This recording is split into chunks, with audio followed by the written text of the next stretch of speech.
रोज वरच्यावर cleaning करणं का गरजेचं आहे मी पुढे सांगतेच। मी संपदा आपल्या चॅलेंजमध्ये पुन्हा एकदा स्वागत करते। म्हटलं चला आज वरच्यावर क्लिनिंग घेऊन जाऊया, कारण हे आठवड्यातून एकदा तरी केलीच पाहिजे। नाही तर मग आहे ना, एकदाच काढलं ना आपण डीप क्लिनिंग की मग आहे ना इतका पस्ताव होतो ना की विचारूच नका।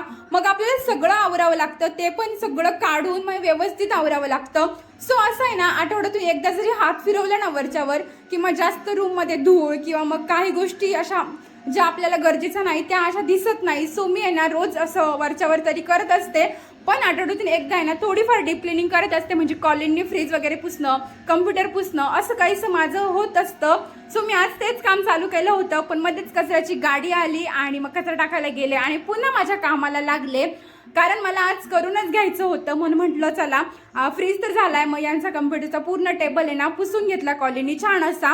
रोज फक्त फडकं मारते, जिथे धूळ दिसेल ते पुसून टाकते, पण आहे ना याच्या आतमध्ये पण धूळ जमलेली असते, मग काय मी काढत नाही रोज। मग म्हटलं चला आज सगळंच आवरून घेऊया। छान मिरर सुद्धा आहे ना मस्त कॉलिनी छान असा पुसून घेतला आणि फायनल लुक असा काहीसा होता। कपडे इग्नोर करा, ते आत्ताच काढून आणलेत। मग छान अशी रूम आवरली, मी पण मस्त अशी रेडी झाले होते पटकन अशी, कारण मला स्वयंपाक वगैरे करायचा होता। त्यानंतर आहे ना आऊंचे शूज सुद्धा होते, ते सुद्धा छान असे वॉश करून ठेवले होते, कारण यातला मला एक शूज आहे ना वरती ठेवून द्यायचा आहे, नाहीतर दोन्ही काढले ना लगेच यूज करतील। आणि झाडांना पण मस्त असं पाणी दिलं। कसं वाटलं व्लॉग कमेंटमध्ये नक्की सांगा, नवीन असाल तर फॉलो करा।